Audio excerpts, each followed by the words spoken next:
Bismillahirrahmanirrahim. Alhamdulillahirabbil alamin. Wassallallahu wasallam ala sayyidina Muhammad khatamil anbiya'i wa habibi rabbil alamin abil qasimin amin wa ala alihi wa sahbihi ajma'in wa ba'd. Mustami'iyal kiram, ahbabana fillah di mana saja Anda berada. Sebagaimana kita ketahui, peluang dan kesempatan yang Allah berikan kepada kita ini bukan merupakan satu yang dapat kita ulang kembali, yang kalau pada saat dengan peluang tersebut sudah tidak bersama kita. Kesempatan hidup di dunia dan juga kesempatan dan peluang untuk kita mendapatkan kejayaan yang abadi, yang nanti akan kita dapatkan kekal abadi selama-lamanya di sisi Allah Jalla wa'ala, ini tidak akan terulang. Al-fursah la tatakarar 2, 3, 4, 5. Sebagaimana peluang kita dalam urusan hidup, kalau kita tak boleh berjaya hari ini, mungkin besok, mungkin juga lusa. Tapi kalau kita tidak berjaya untuk menyelamatkan diri kita daripada asyaqawah al-abadiyah, kecelakaan yang abadi, maka peluang sudah tidak ada atau tidak akan diberikan. Kalau kita sudah kembali kepada Allah Jalla wa'ala, berarti perjalanan hidup kita sudah berakhir, dan upaya kesempatan kita untuk kita menyelamatkan diri dan mendapatkan kedudukan yang ideal, yang bahagia, yang membawa kepada peruntukan yang selama-lamanya, itu sudah berakhir. Jadi kalau boleh saya perumpamakan, akidah dalam kehidupan umat bermasyarakat itu sama dengan sebuah kapal yang akan membawa kita berlayar daripada samudra dunia sampai ke samudra akhirat, daripada dunia dan akhirat. Jadi kapal yang kita perlukan sekarang, kapal yang mampu untuk menampung segala-galanya daripada kita. Bukan hanya perbuatan, perkataan kita, pandangan kita, pendengaran kita, ucapan kita, sikap kita, perilaku kita. Jadi kalau pada saat kapal kita atau akidah kita tidak betul, bocor, atau ada masalah, ada problem, jadi bagaimana kita boleh berlayar untuk menuju akhirat? Dan kalau seandainya ada perkara-perkara pelik atau ada perkara-perkara yang menyimpang daripada ajaran akidah yang sebenarnya, mungkin dalam masalah ketuhanan, dalam masalah kenabian, atau juga dalam masalah beriman kepada para malaikat, kitab dan lain sebagainya. Jadi kalau ada yang cacat, kalau ada yang bermasalah, jadi seakan-akan kapal kita itu bocor. Bocornya kapal menyebabkan perjalanan kita akan terhambat. Syukur-syukur kalau setakat terhambat. Kalau seperti tadi itu sudah hampir dari risau. Rasanya mungkin dibatalkan barangkali untuk program pada pagi hari ini. Sebelum masuk jalan duta, tol duta, jamnya Masya Allah, Tabarakallah. Nah, jadi hati kita jadi takut. Kenapa? Karena disebabkan ada tantangan dan juga ada problem yang menghalang kemudahan kita di jalan raya. Ini perjalanan di dunia. Bagaimana dengan perjalanan yang begitu jauh? Maka dengan manusia, kalau tidak dilatar belakangi dan juga tidak dipandu dengan akidah yang benar, akidah ahli sunnah wal jamaah, akidah yang berpanduan langsung kepada Al-Quran dan hadis. Kalau tadi dikatakan apa perlunya kita dengan akidah ahli sunnah wal jamaah, jawabannya secara rasional, secara akal dan juga secara bijak. Sebab itu adalah akidahnya para nabi-nabi dan rasul, akidahnya para sahabat. Jadi akidah ahli sunnah wal jamaah itu mencerminkan suatu kepercayaan, suatu keimanan, tauhid kepada Allah Jalla wa'ala yang telah diperlihatkan atau yang telah diperkenalkan, yang telah diajarkan oleh baginda Nabi kepada para sahabat. Daripada para sahabat kepada tabi'in, kepada atba' tabi'in dan juga kepada generasi yang menyusul berikutnya. Jadi akidah mereka akidah yang bersih daripada noda dan juga bersih daripada perkara-perkara yang merusak. Sebab kalau ada perusak dalam akidah seseorang, seperti yang saya katakan, sama saja dengan perumpamaan kapal yang berlobang, kapal yang rusak, maka perjalanan untuk kita menuju Allah dan juga untuk kita menuju akhirat mesti dan pasti akan terhambat. Mungkin kita ngambil dalam beberapa hal saja yang ada kaitan eratnya dengan akidah Ahlussunnah wal Jamaah. Satu dalam masalah ketuhanan, beriman dengan zat al-wajibil wujud, beriman dengan zat Allah yang maha agung. Jadi dari sini muncul pahaman-pahaman yang menyimpang daripada ajaran, tentang bagaimana kita mengimani dan mempercayai tentang hakikat Allah, zat yang wajibul wujud, yang tidak menyerupai makhluk dan tidak ada makhluk yang menyerupainya. Nah, jadi misalnya dalam masalah tanzihul zat, untuk mentanzih Allah maha atas segala-galanya dengan segala sifat kesempurnaan yang Allah miliki, dan juga dengan 99 nama atau asma lil Maula Jalla wa Ala.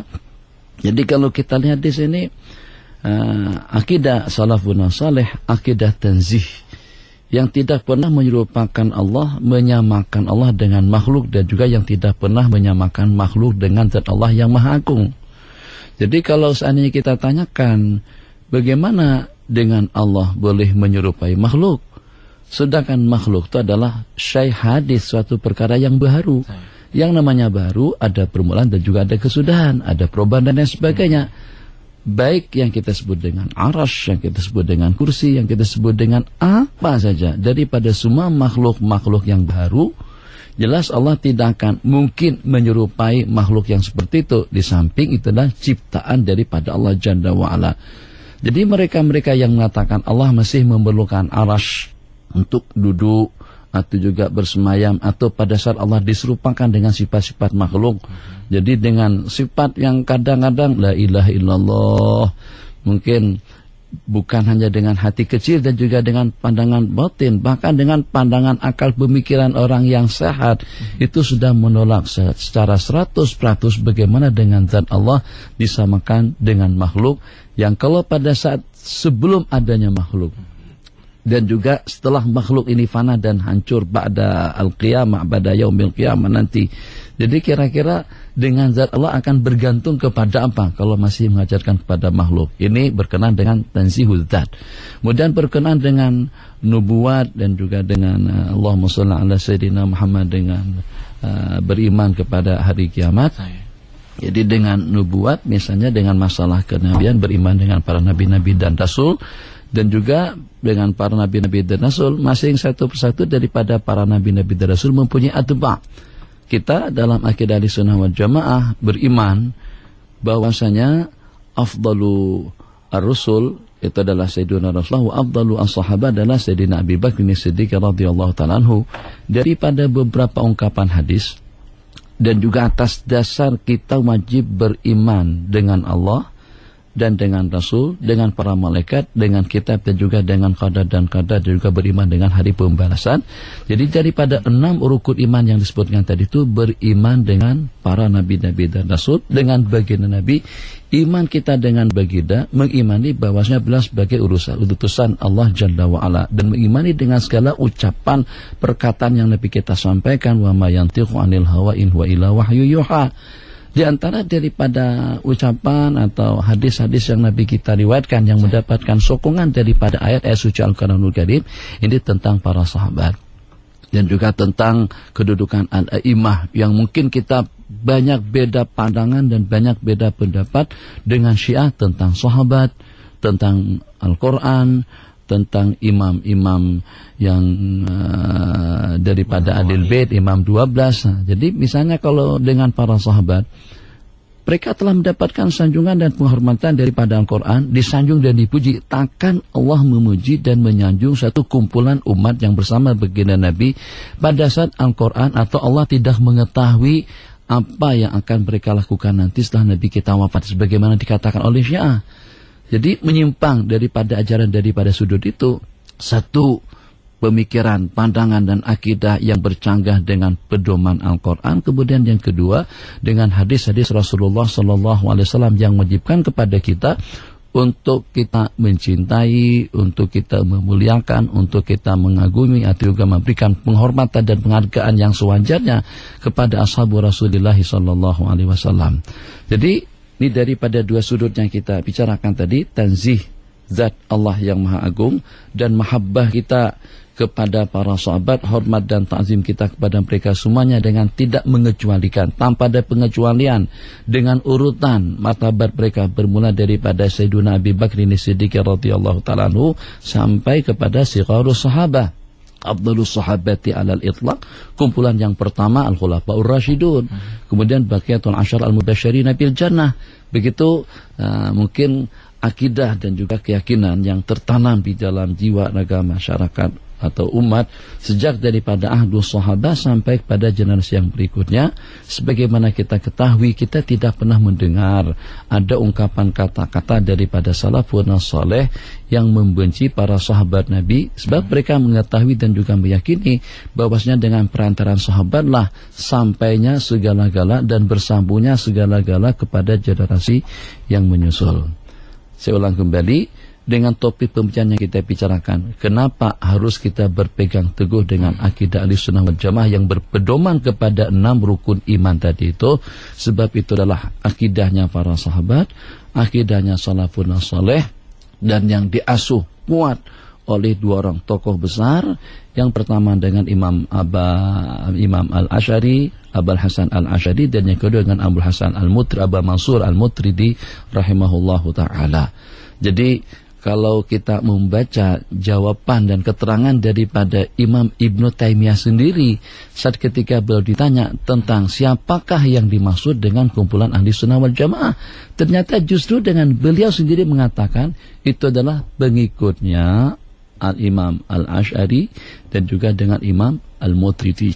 Ya, jadi tidak betul kalau dikatakan ini adalah kumpulan yang menyeleweng atau juga kumpulan mubtadi'in, kumpulan yang sesat, yang teranjak daripada kebenaran dan yang beranjak daripada akidah Ahlussunnah wal Jamaah. Hadza wabillahi taufiq. Masya-Allah, terima kasih Tuan Syekh atas pencerahannya sebagai mukadimah pada perbincangan kita pagi ini, iaitu mengapa kita berpegang kepada Ahlussunnah wal Jamaah. Tadi Tuan Syekh sudah gambarkan ataupun bariskan beberapa soal prasyarat gitu untuk kita yang berpegang pada Ahlussunnah wal Jamaah supaya kapal kita yang jalan ini tidak lubang dan tidak karam di tengah-tengahnya, insya-Allah Tuan Syekh ya. Biar jalan jauh sampai ke syurga, insya-Allah. Betul, itu yang kita harapkan. Masya-Allah. Dan semoga kita juga tidak terbolak-balik dengan banyak bisikan-bisikan ataupun ancaman-ancaman dari fahaman-fahaman yang luar daripada apa yang telah kita pelajari selama ini dan hari ini, insya-Allah. Jadi kita nak buka ruang untuk sahabat-sahabat pendengar sekalian. Kalau anda ada persoalan yang ingin diajukan kepada Fadilatul Syekh Muhammad Nuruddin Marbu Al-Banjari, silakan kami raikan soalan-soalan tuan-tuan dan puan-puan berkaitan dengan tajuk yang sedang kita bincangkan pagi ini menerusi platform Facebook, SMS, Twitter kami ataupun di talian 0362051500. Kita berehat seketika dan kembali seketika nanti untuk topik Jumaat di IKIM FM, pilihan utama anda. يا ذا الجلال والإكرام يا ذا الجلال والإكرام يا ذا الجلال والإكرام أمتنا على دين الإسلام يا ذا الجلال والإكرام يا ذا الجلال والإكرام يا ذا الجلال والإكرام أمتنا على دين الإسلام يا ذا الجلال والإكرام يا ذا الجلال والإكرام يا ذا الجلال والإكرام أمتنا على دين الإسلام أمتنا على دين الإسلام أمتنا على دين الإسلام.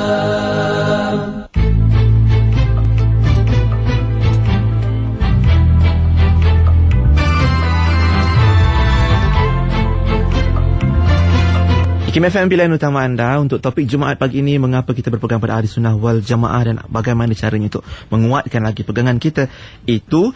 Sambil itu jangan lupa untuk dengarkan ulangan topik Jumaat setiap hari Ahad jam 7 pagi. Kita ucapkan juga terima kasih pada Syahana Trading, Kak Cik Catering atas sajaan juadah kita pada hari ini, dan juga penerbit Syafiq Zulkifli dan Ustaz Mahathir Syahrudin. Begitu juga untuk sahabat-sahabat yang terus setia bersama kami mendengarkan apa jua perkongsian di IKIM FM. Baik, kita akan teruskan dengan ucapan pula soalan daripada sahabat-sahabat pendengar yang diajukan, sama ada di Facebook, SMS, Twitter dan sebagainya. Banyak platform yang sahabat-sahabat boleh kongsikan. Di Facebook terlebih dahulu mungkin kita boleh tinjau apa agaknya soalan diajukan oleh Muhammad Firdaus Zainal.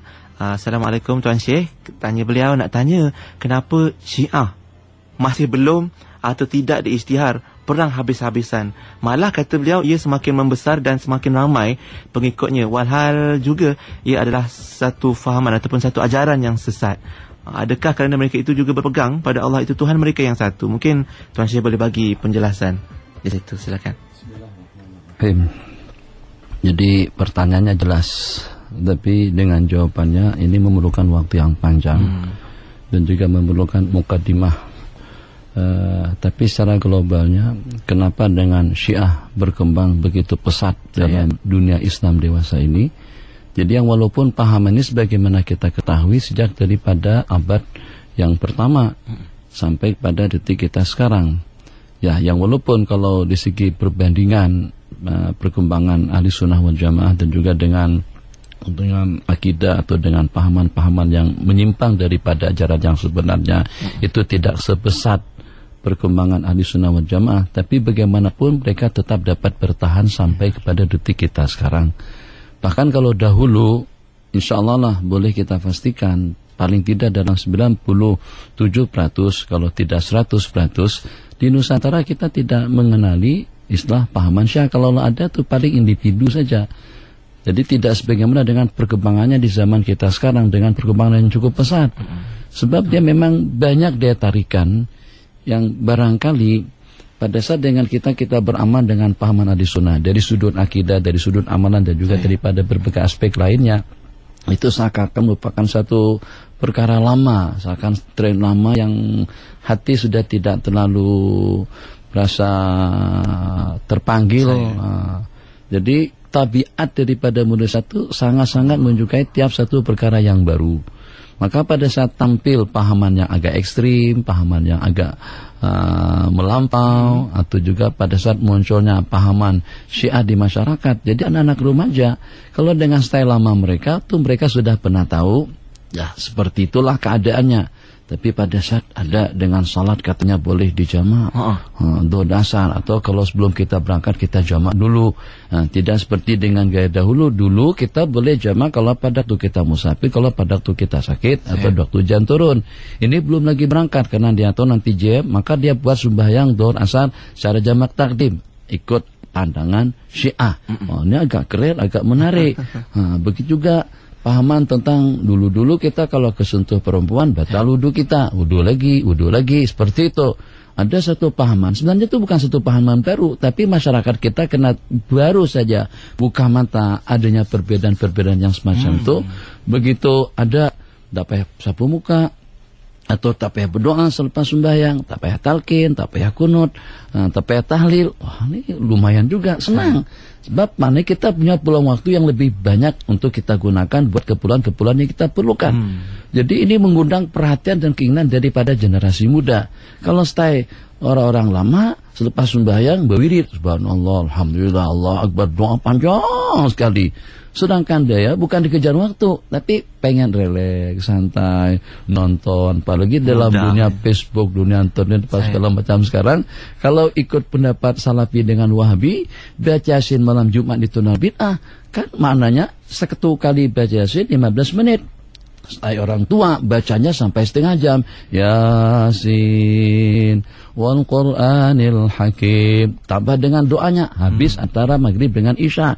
Saya boleh buat kerja pada saat itu. Saya boleh cari duit. Saya boleh menyibukkan diri dengan keperluan-keperluan yang saya perlukan. Saya boleh dengan dunia hiburan. Itu juga mengundang naluri dan keinginan daripada mereka. Syiah pula, Masya Allah, tabarakallah, dengan menggunakan bahasa rasionalnya dan juga dengan menggunakan bahasa akal dan logiknya. Jadi kadang-kadang ada hal-hal yang dengan pemuda-pemudi kita menerima sesuatu, menangkap sesuatu itu secara zahir, tanpa mempelajari dan juga tanpa mengamati dan tanpa mau membanding-bandingkan antara pendapat dengan pendapat, antara pandangan dengan pandangan. Terperangkapnya kita daripada sudut itu. Nampak kelihatan keren, cantik, indah, bagus. Misalnya saat ketika dengan kita pergi ke mall mana, tengok satu buah handphone, jadi luarnya memang cantik, menarik, harganya murah. Masya Allah, canggih lagi. Tapi dibalik daripada kecanggihan tadi itu, dia hanya boleh bertahan dalam jangka 3, 4, 5, 6 bulan saja. Katakanlah buatan Taiwan, buatan Cina, berbanding dengan yang buatan Eropa. Perbandingannya Kalau seumpama dengan Samsung, harganya dalam 2.000-an ke atas. Galaxy 4 misalnya 2.000 ke atas lebih. Tapi kalau dengan yang jenama-jenama yang tak jelas tadi itu cukup diminati, tapi daya ketahanannya paling dalam jangka 3, 4, 5 bulan. Satu kali jatuh saja, banding dengan Nokia jatuh berapa kali pun jatuh, insya Allah tak ada masalah. Seperti itulah juga dengan bab akidah, juga dengan bab ubudiyah. Pada saat kelihatan yang gemilau, mengundang perhatian daripada mereka, ini tidak payah, sebab itu bid'ah, menyesatkan kamu. Akhirnya dia tinggalkan amalan lama, ikut pandangan baru yang dia tidak punya peluang waktu untuk mengkaji dan juga untuk mempelajari.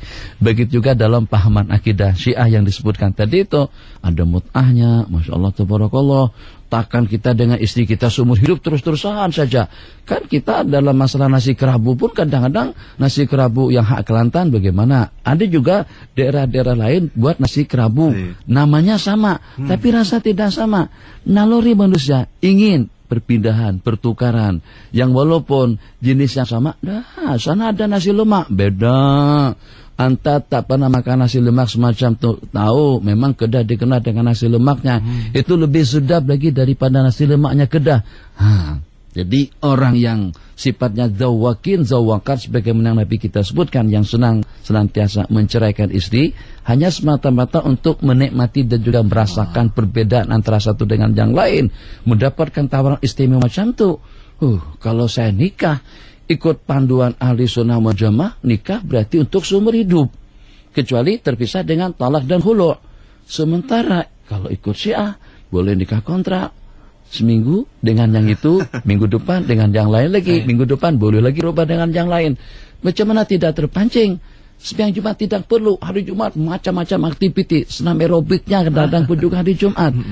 Itu diantara jadi bukan karena benar, bukan karena akidah mereka berpedoman kepada akidah atau juga kepada panduan Al-Quran dan hadis dan juga dengan kesepakatan daripada ulama, tapi daya tarikan yang menggiurkan tadi itu diantaranya mudah yang pertama, kemudian sesuai dengan selera dan nafsu keinginan yang kedua, sehingga banyak masyarakat kita khususnya di kalangan remaja yang terpancing dengan pandangan-pandangan atau pemikiran-pemikiran yang seperti itu.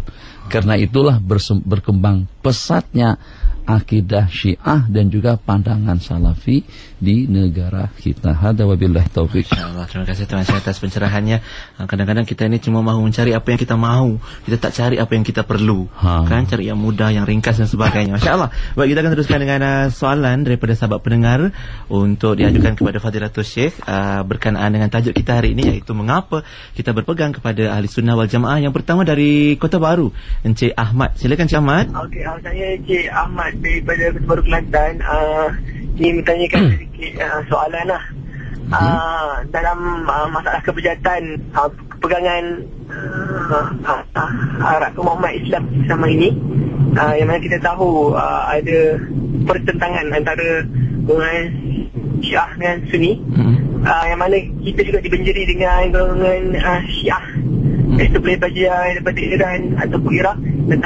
Yang mana saya ingin bertanya satu soalan, bagaimanakah kita, apakah caranya sebenarnya kita ingin mengukuhkan pemahaman kita berkenaan dengan pemahaman Ahlussunnah wal Jamaah itu sendiri, dan bagaimanakah kita sebagai umat Nabi Muhammad SAW ini ingin mengelakkan daripada pertentangan pemahaman yang mana sekarang ini makin menyeluruhkan.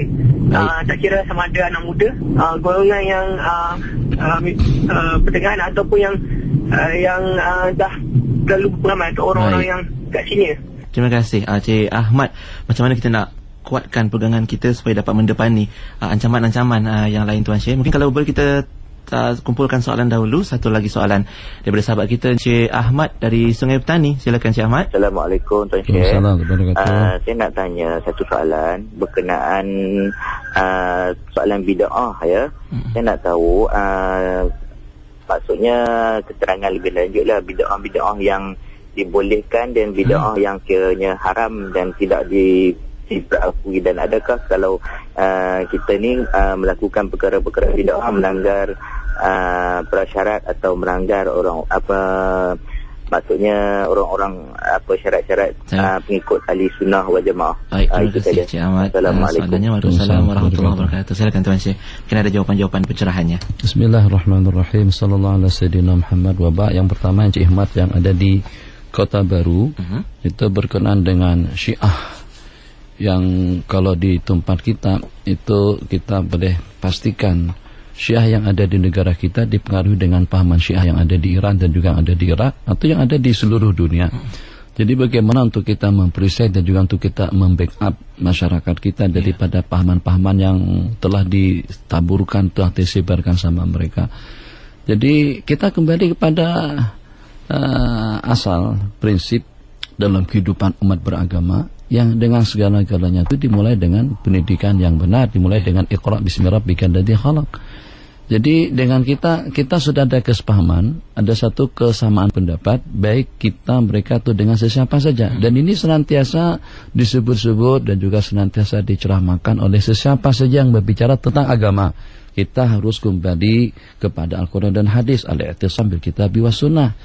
Jadi memang itu satu slogan dan juga satu perkara yang betul. Tapi dalam waktu yang sama, dengan kemampuan yang kita miliki, itu kadang-kadang masih belum memberikan keyakinan atau masih belum memberikan jaminan kepada kita kalau pada saat dengan kita merujuk langsung kepada Al-Quran dan Hadis, apakah kita akan dapat memahami seperti apa yang dikehendaki oleh Allah dan Rasulnya. Apakah dengan kemampuan keilmuan yang kita miliki yang serba kurang dan juga yang serba tidak mampu dan yang serba tidak cukup, kita mampu untuk memahami akidah, memahami bidang-bidang ibadah dan perkara-perkara lainnya sebagaimana yang dikehendaki oleh Allah dan Rasulnya. Jelas dengan jawabannya yang secara pasti kita tidak punya kemampuan untuk itu. Jadi karena itulah di dalam Al-Quran Allah turunkan ayat yang bunyinya Fas'alu ahla dzikir, tanyakanlah kepada ahli zikir. Sebab dengan perantaraan ahli zikirlah kita akan mendapatkan pencerahan, kita akan mendapatkan keterangan, kita akan mendapatkan pandangan yang ideal dan juga dengan pendapat yang dikehendaki oleh Allah dan Rasulnya. Jadi kita tidak menuhankan mereka, tetap kita bertuhan dengan Allah Jalla wa'ala. Kita tidak mendewa-dewakan mereka, tapi karena mereka Allah berikan suatu kepahaman, suatu kelebihan yang tidak kita miliki, sehingga kepahaman daripada para sahabat dan juga para tabi'in itu akrab lisawab berbanding dengan pahaman daripada generasi yang menyusul berikutnya. Nah, jadi kalau memang betul atau memang benar keinginan kita adalah untuk memperisai diri daripada pahaman yang menyeleweng, baik dari segi akidah atau juga di bidang-bidang lainnya, satu, kita akan ambil Al-Quran dan Hadis, kita akan ambil waktu atau peluang dan kesempatan mempelajari pertama akidah kita, akidah yang dilatar belakangi dengan ulasan dan keterangan daripada ulama-ulama salaf, di para sahabat yang tidak ada kepentingan sedikit pun. Jadi kalau pada saat pandangan-pandangan itu diulas oleh seseorang yang ada kepentingan materi, yang ada kepentingan dengan jabatannya, dengan kedudukannya, hukum itu tidak murni. Jadi dia nanti akan memilah atau juga akan memihak, akan menyebelahi mana-mana pihak. Jadi dia boleh belokkan kona sana kona sini. Kenapa? Sebab dia ada kepentingan dalam masalah itu. Saya berikan gambaran secara sederhana. Saya sebagai ketua sponsor jemaah haji, saya sponsor dari satu buah travel agent di sini misalnya. Ada beberapa ibu, katakan saja 10 orang ibu-ibu, maci-maci yang nak pergi umrah yang kesekian kalinya, haji yang kesekian kalinya. Pertanyaannya pertama, Ustaz, boleh tak dengan kami berangkat melaksanakan haji dan umrah untuk yang kesekian kalinya tanpa mahram? Itu kebanyakan daripada yang menjawab karena dia terlibat dengan travel agent tadi itu, dan dia tahu ini ada 30 kali 1.500 RM berarti berapa keuntungannya daripada hotel, daripada tiket, daripada makan dan minum, semuanya dalam hitungan. Nah, kalau dia fatwakan dengan fatwa jumhur ulama yang mengatakan tidak boleh tanpa mahram, lepas 20 jamaah tadi itu mungkin akan diambil oleh agen atau travel agent yang lain. Berarti fatwa sini tidak murni. Fatwa karena dia ada kepentingan. Dia kepentingannya untuk mendapatkan jamaah. Nah, jadi seperti itulah pada saat dengan kita membaca tafsir Al-Quran dan juga membaca hadis-hadis Rasulullah SAW, baik yang berkenaan dengan akidah, yang berkenaan dengan ibadah, hukum hakam, dan perkara-perkara yang seumpamanya, katakanlah yang ada hubungannya dengan agama, harus kita mengikuti dan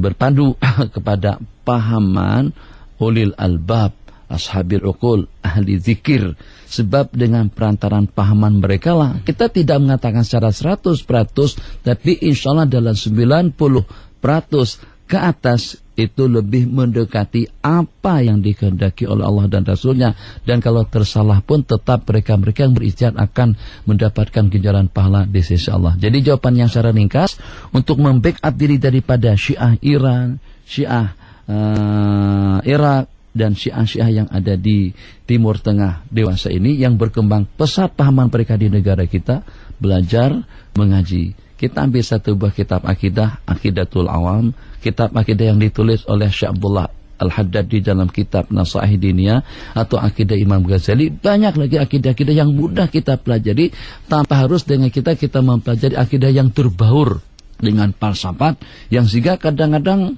mungkin yang kita targetkan akidah yang murni, tapi justru dengan kita hanyut dengan pikiran falsafat Yunani ke sana dan kemari. Jadi kita inginkan akidah yang mudah dicerna, mudah dipahami. Nah, yang semacam itu tidak akan kita dapatkan kecuali kalau kita membuka lembaran daripada kitab-kitab hadis. Katakan saja kitab hadis diantaranya seperti kitab Mishkatul Masabih. Di permulaannya ada kitab Al-Iman, Al-Imaniyat. Jadi kita diperkenalkan dengan akidah yang Nabi kita ajarkan kepada para sahabat. Di samping juga kita pandu atau kita berpandu kepada ulasan dan keterangan daripada ulama yang mensyarahkan hadis-hadis tersebut. Begitu lebih aslam dan juga lebih selamat. Sementara dengan Syekh Ahmad dari Sungai Petani tentang bid'ah, adakah betul bid'ah itu ada yang haram, bid'ah dhalalah, ada juga bid'ah yang harus, ada juga bid'ah yang sunat, ada juga bid'ah yang wajib. Ya memang betul seperti itu. Sebab arti daripada bid'ah suatu perkara baru. Nah, suatu perkara baru yang tidak pernah ada di zaman Rasulullah SAW dan juga tidak ada pada 3 abad yang pertama di zaman salafun saleh. Kenapa kita katakan pada 3 abad yang pertama? Sebab 3 abad pertama itu telah mendapatkan jaminan daripada baginda Nabi sebagai sebaik-baik kurun, sebaik-baik masa. Kalau masyarakatnya sesat, kalau masyarakatnya mubtadi'in, ahli dhalal, Nabi kita tidak akan sanjung kumpulan 3 abad yang pertama. Maksudnya secara globalnya. Nah, jadi dari sudut perkara yang dilaksanakan itu sebagai suatu perkara baru, itu kita sepakati. Tapi tidak boleh dengan kita menghukum atau juga menghakimi bahwasanya tiap satu perkara baru itu dhalalah. Dan kita kena paham dan juga kena baca, bukan hanya setakat membaca hadis yang diriwayatkan wa kullu bid'atin dhalalah, dan semua perkara bid'ah itu berarti sesat tanpa ada yang terkecuali. Itu tidak betul. Kenapa tidak betul? Sebab dengan kita tidak hanya melihat daripada beberapa hadis yang diriwayatkan tentang bid'ah, tapi kita juga melihat dengan fakta nyata yang berlaku di zaman para sahabat dan juga yang berlaku di zaman para tabi'in khairal qurun. 2 abad yang kedua setelah abad baginda Rasulullah SAW. Jadi kita lihat di sana banyak perkara-perkara baru yang pada hakikatnya itu tidak pernah ada di zaman Rasulullah SAW. Apakah kita katakan itu bid'ah? Baginda Nabi dalam menanggapi perkara-perkara baru atau ucapan-ucapan yang diucapkan oleh para sahabat itu ternyata dengan jawaban yang berbeda-beda. Kadang-kadang Nabi kita sanjung, kadang-kadang Nabi kita celak, kadang-kadang Nabi kita marahi. Jadi berarti jawaban daripada baginda tidak sama terhadap perkara-perkara baru yang dilakukan oleh para sahabat. Maka pada saat kita melihat ada yang Nabi kita sanjung, ada yang Nabi kita celak. Dari yang Nabi kita sanjung, ternyata dia tidak bertentangan dengan prinsip, dia tidak bertentangan dengan Al-Quran dan hadis, dia tidak bertentangan dan tidak lari daripada pedoman hukum. Akhirnya Nabi kita sanjung. Seperti sahabat Nabi kita yang baca Qul huwallahu ahad pada tiap membaca surah. Atau juga seperti sahabat Nabi kita yang membaca doa selepas bangkit daripada ruku. Dan banyak, rasanya tidak kurang daripada ratusan hadis. Suatu perkara baru yang dikerjakan oleh sahabat. Ada yang mendapatkan dukungan positif daripada baginda, ada juga yang ditolak mentah-mentah sama beliau. Setelah dikaji antara dua tadi itu, rupa-rupanya bukan kebanyakannya, semuanya yang Nabi kita tolak bertentangan dengan prinsip. Dan semuanya yang Nabi kita terima dan Nabi kita sanjung, itu tidak lari daripada ajaran agama Allah Jalla wa'ala. Sampai Nabi kita sanjung, manil qailu anifan, siapa yang bercakap tadi itu? Nah, sampai seperti itu, lil istighrab.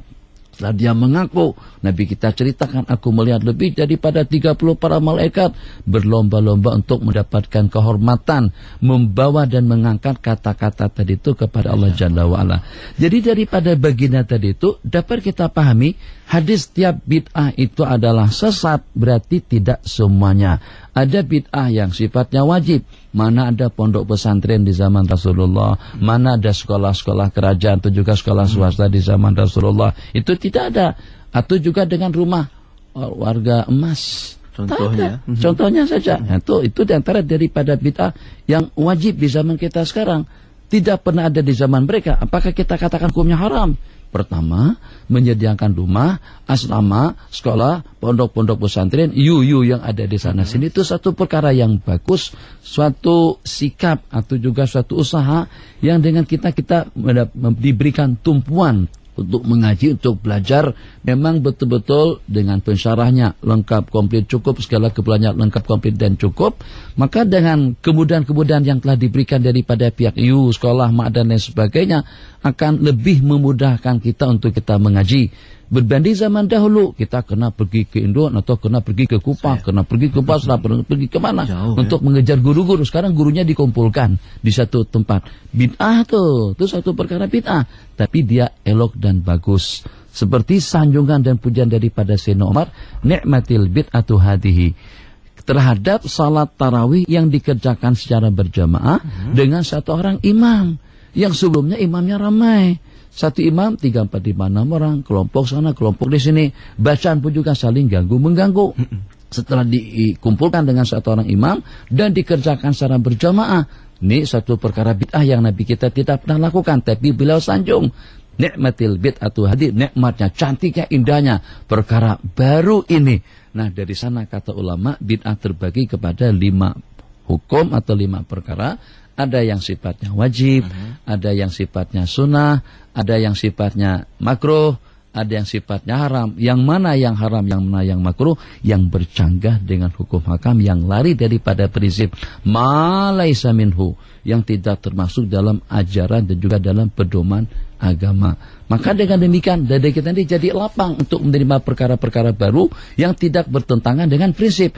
Baca Yasin malam Jumat, Nabi kita tidak pernah lakukan, betul, tapi dia satu perkara baru yang bagus. Tuntutan untuk membaca Al-Quran itu tiap waktu dan juga tiap saat. Benar. Tuntutan untuk kita menghatamkan Al-Quran minimal, paling tidak dalam tiap minggu sekali khatam. Tapi kalau orang tak pandai baca Quran, macam mana? Hafalnya Yasin saja, udahlah baca Yasin apa adanya. Takkan dengan kita siang ingin dengan nasi kerabu, nasi dagan, tengah hari nasi buryani, malam nasi mandi atau juga nasi Arab misalnya. Tapi kalau kemampuan tidak menunjang, hanya setakat boleh pagi canai, tengah hari canai, malam puasa, tidak makan apa-apa. Apakah kita paksa orang yang tadi itu hidup seperti yang sebelumnya? Enggak. Nah, begitu juga kemampuannya pada malam Jumat, dia sepatutnya baca surah Kahfi, banyak-banyak bersalawat, tapi kemampuannya hanya boleh baca Yasin saja. Sehingga Yasin rutin senantiasa dia baca pada tiap malam Jumat. Macam mana dikatakan bid'ah baca Yasin pada malam Jumat? Sedangkan orang kemampuannya cuma seperti itu. Kalau dia mampu pun membaca surah-surah yang lain, Nabi kita galakkan untuk kita membaca Al-Quran sebanyak-banyaknya. Iqra' waratil kama kunta turattil fa inna manzilataka inda akhiri ayatin turattiluha. Itu firman Allah kepada ahli surga daripada ahli Al-Quran. Berarti kita disuruh untuk membaca dan tartil. Nah, kesimpulannya dari sanalah munculnya pendapat-pendapat ulama. Ada yang menyimpulkan dengan kesimpulan yang sederhana, bid'ah terbagi 2, ada mahmudah, ada mazmumah. Yang tercela yang tidak ikut pedoman hukum, yang disanjung dan yang dipuji, yang tidak bertentangan dengan prinsip. Kemudian yang kedua, membawa keberkatan dan kebaikan untuk orang yang beramal. Hadza wabillahi taufiq. Baik, terima kasih banyak-banyak Tuan Syekh atas penjelasan tadi. Tadi pun Tuan Syekh juga sempat sebutkan beberapa buah buku yang harus kita jadikan panduan ataupun bacaan ya bagi mendalami lagi akidah itu insya-Allah. Sebab ada soalan-soalan juga sahabat-sahabat yang bertanyakan apa buku-buku yang boleh kita jadikan rujukan. Jadi alhamdulillah Tuan Syekh pun dah kongsikan, dan mungkin kita punya sedikit waktu lagi Tuan Syekh sebelum berakhirnya topik Jumaat pada hari ini. Mungkin perlu kita dapatkan sedikit nasihat ataupun pesanan dari Tuan Syekh berkenaan dengan tajuk kita pagi ini, mengapa harus berpegang pada ahli sunnah wal jamaah. Bismillahirrahmanirrahim. Ahbabana fillah.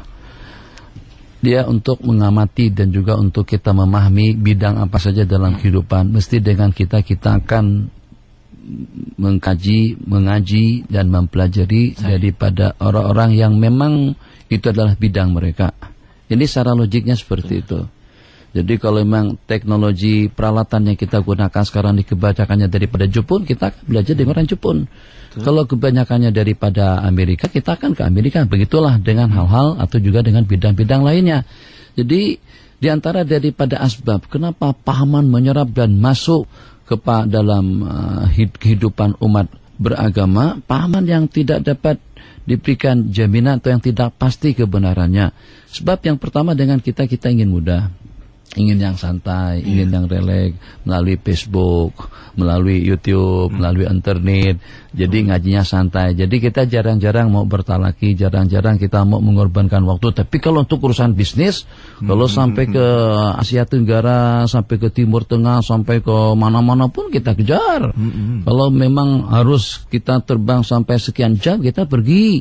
Tapi ternyata tidak seperti itu untuk urusan agama dan juga untuk urusan masa depan kita yang abadi. Sepatutnya kita harus bersikap bijak dalam kehidupan kita. Sebagaimana kita ambil tumpuan waktu, bahkan mungkin tidak kurang daripada 2/3 waktu kita untuk keperluan hidup kita di dunia, bisnisnya, ekonominya, politiknya, budayanya, seni dan lain sebagainya. Sepatutnya lah juga kalau tidak sampai 2/3 waktu pun, paling tidak dalam jenjang kehidupan. Sejak daripada usia 7 tahun sampai kepada usia 23. Berikan tumpuan waktu paling tidak dalam setengahnya atau dalam sepertiganya lah. Atau sesukunya lah paling tidak untuk belajar agama, akidahnya, ibadahnya, muamalahnya, jinayat dan lain sebagainya. Supaya kita tidak terumbang ambing dengan pahaman itu dan ini. Dalam waktu yang sama, jangan belajar melalui internet, atau juga melalui Facebook dan lain sebagainya. Kadang-kadang orang sebarang muat pahaman yang tak daripada mana silsilahnya. Mungkin pahaman itu silsilahnya kepada Karun, mungkin juga kepada Haman atau juga kepada Firaun, atau pahaman yang tidak keru-keruan. Apalagi kalau pahaman daripada barat yang keren memang, Masya Allah, cantik, bagus, indah, iya.